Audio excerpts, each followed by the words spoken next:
Ayan nga, kabayan, ano natin to ay panoorin natin kung paano siya maghalo.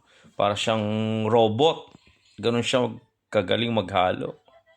Malinis, ganyan sana, walang dumi. Para masarap kumain, malinis yung area niya. Tapos naka-gloves pa siya, naka-face mask, naka-hairnet. Oh, very good. Ganyan sana lahat sa India. May part lang na medyo hindi okay, pero dito okay. Ang galing siya. Ayan, panoorin natin paano siya maghalo. Ang galing! Parang robot. Ayan na, isa-serve nyo na yan. May green sauce. May brown sauce, tsaka yung ano ba yung orange sauce ba yan?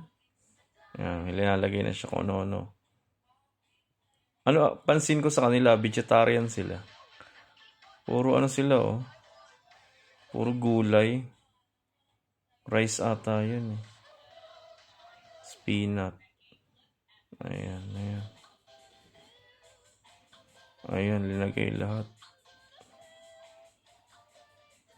Hinalo-halo, ayan. Halo na naman, oh. Ganon siya kabilis. Ang galing niya maghalo.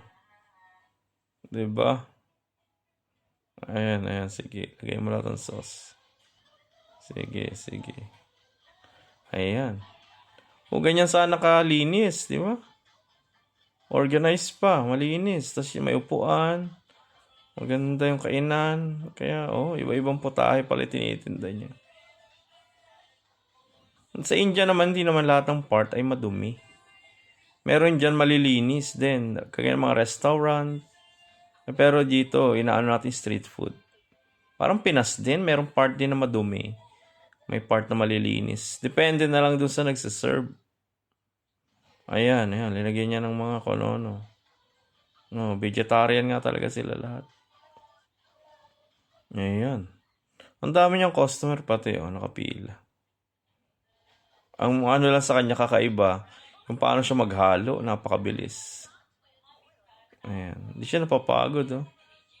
Kuya, wala na yung kamay ko, pagod na yan. Siya hindi, oh. Wala, sige. At saka wala nalalaglag. Ang galing niya maghalo. Ayan. At saka observe ako sa kanila, hindi sila masyadong gumagamit ng plastic na lalagyan ng pagkain. Parang sa Malaysia rin, nag-work ko sa Malaysia at sa Thailand.